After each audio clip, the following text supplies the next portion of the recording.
Hello everyone, my name is Katelynn McEvoy. I'm back again, this time to talk about my classroom that I get to be in this semester. My teacher's name is Angie Ballantyne. She's a 4th grade reading teacher at Dublin Intermediate.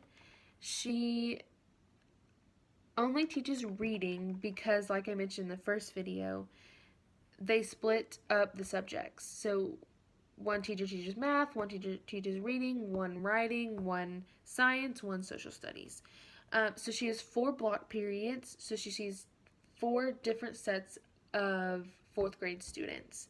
The group I had today had 11 students, which is an awesome size class, lots of one-on-one time.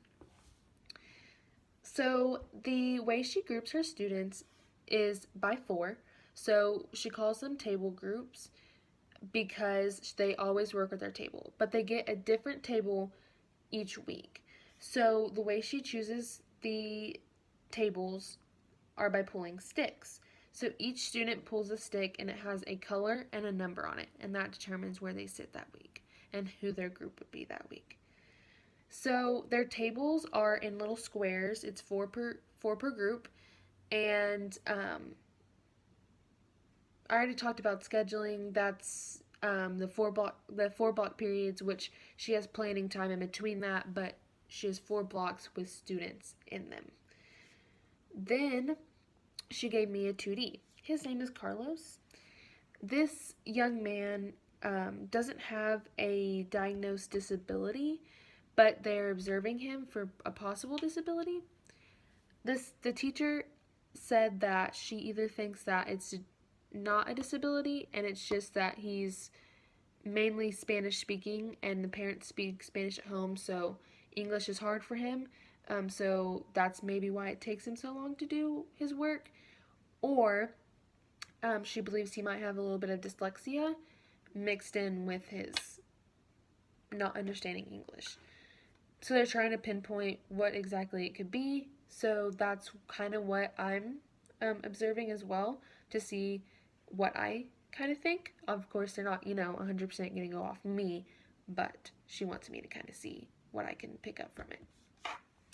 So culture, that is mainly Hispanic. Like I said, he speaks Spanish, and his parents at home speak Spanish as well. His parental involvement is very good. Miss Ballantyne said that she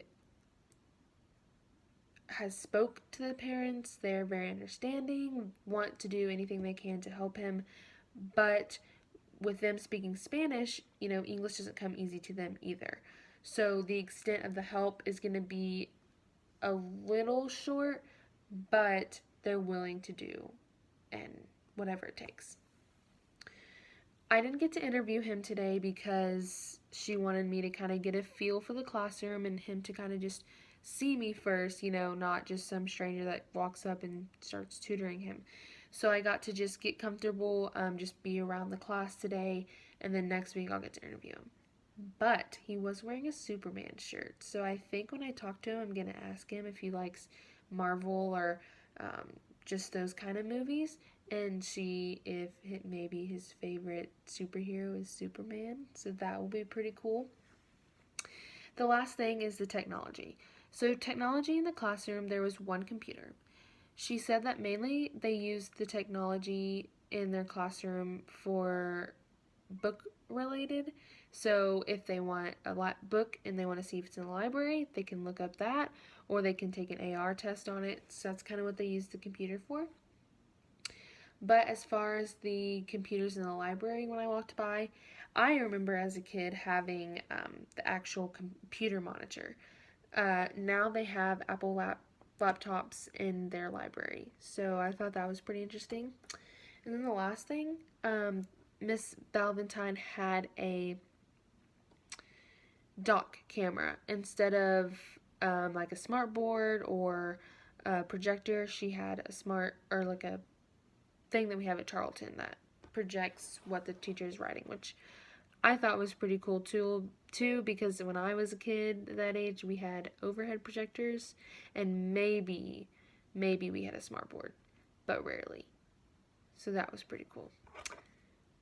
And that's all I have for the classroom. I hope you enjoy my video, and I hope you enjoy the pictures that I attach.